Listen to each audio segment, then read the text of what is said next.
sat at cabinet tables, at the office of the Vice President, and even others dealing with peace negotiations. I've seen Kenya at its best, and I've seen what bad governance does to a people who deserve so much better than they have been given. Nothing, though, in all these years of public life, has prepared me for the cruelty of this budget. Because that is what it is. Not just incompetence and miscalculation, but cruelty. The cruelty of a regime that knows exactly what it is doing to its people, has the treasury documents to prove it knows, and has chosen to proceed anyway. I've read the National Treasury and Budget Summary published April 30, 2026. I've studied the budget policy statement, and I too have read the Finance Bill 2026, and I'm here today standing before our nation to tell you what those documents say in a nutshell and what they mean for the Kenyan family that is simply trying to survive. The state of the nation, and basically saying numbers, that's the title, numbers cannot lie. The National Treasury released financial year 2026-2027 budget summary on April 30th, 2026. These are not opposition figures. These are the government's own numbers that can be found on treasury.go.ke for every Kenyan to read. Let me walk you through what they say. This is the largest spending plan in the history of the Republic of Kenya. Gross expenditure at 4.82 trillion shillings. Yet total revenue, including taxes and all other inflows, stands at only 3.63 trillion shillings. The gap between what this regime spends and what it collects is a whopping 1.11 trillion shillings. A fiscal deficit of 5.3% of our entire GDP. The difference of 1.11 trillion is borrowed. And it is borrowed on behalf of a child in Turkana who is 4 years old today, who has never signed a loan agreement, and who has never attended a budget committee hearing. That child will repay this debt with interest. That is not fiscal management, ladies and gentlemen. That is generational slavery. Now consider this. The entire consolidated fund services, that is debt obligations and pensions, consumes 1.5 trillion shillings, and that is 31.2% of the national budget. Interest payments alone stand at 1.25 trillion. Domestic interest payments on loans taken within our borders totals 986.7 billion shillings.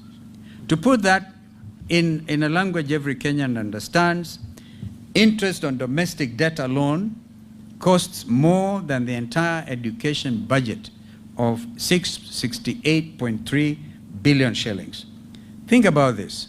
We are spending more on paying bankers than on teaching children. 31 cents of every shilling, 31 cents of every shilling, Kenyan shilling, raised goes to debt service before a single classroom is built, before a nurse is hired, and before a single road is repaired. Meanwhile, the Federation of Kenya Employers tells us that 67% of young Kenyans between ages of 15 and 34 years of age are unemployed. Imagine, 67%. In a country where youth are not the future, they are the present and they are the majority. And this Ruto budget has told the majority to wait. On free education, the most expensive lie in Kenyan politics. Article 53 of our Constitution states that every child has the right to free and compulsory basic education, not subsidized education or partly funded education, but free education.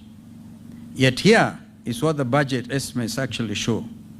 Free day secondary education capitation, 54.6 billion shillings, Yet the full funding requirement is 83 billion shillings. This is a shortfall of 28.4 billion shillings. Under free primary education, the government remits 1,420 shillings per pupil per year.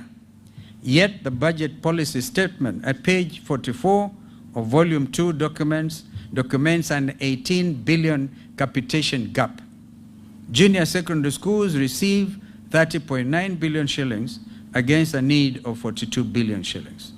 A Form 1, or whatever they call it today, CTR 10, Form 1, grade 10, a student arriving at a public day school, supposedly free, finds no desk and no textbooks.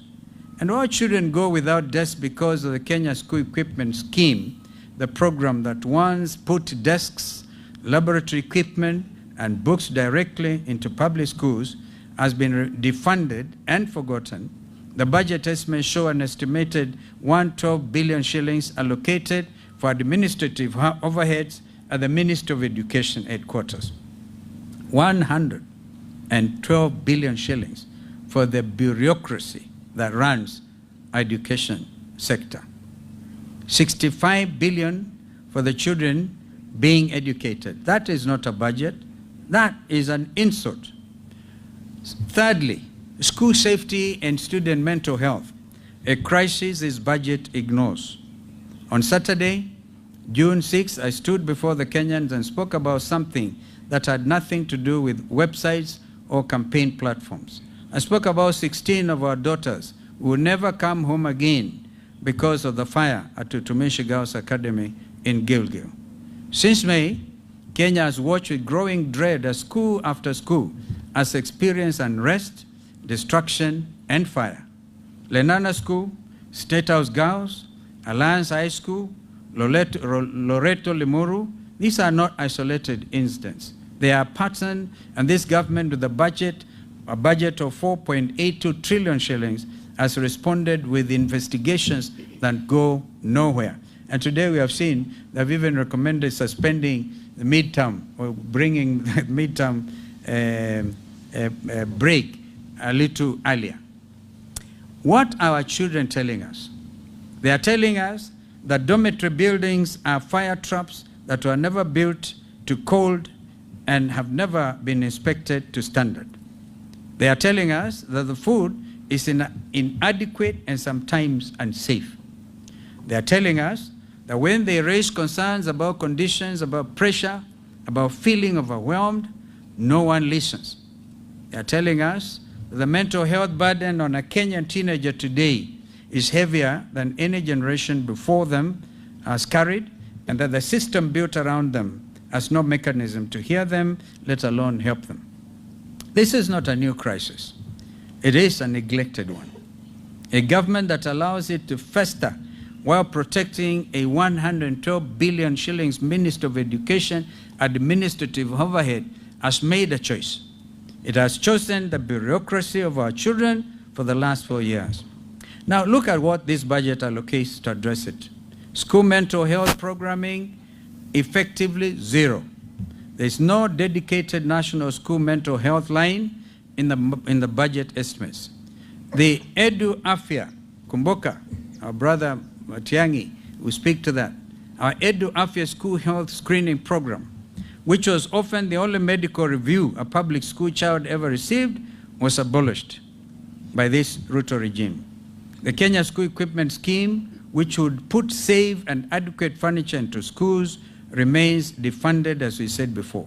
Boarding school safety infrastructure is not a named priority anywhere in these estimates. Yet, we are spending 9.2 billion Kenya shillings on Energy, Petroleum and Regulatory Authority, EPRA, the fuel levy regulator, and zero on the mental health of 2 million boarding school kids. That is not a budget. That is an abdication. Your united government in waiting makes 4 commitments, and they come with budget lines attached. First, a mandatory national safety and audit of every boarding school dormitory in Kenya with enforceable deadlines and criminal liability for non-compliance. We fund We fund this from the 20% cut to Minister of Education administrative overhead. That is 22.4 billion. Strange contract. Third, a comprehensive review of boarding school standards, accommodation,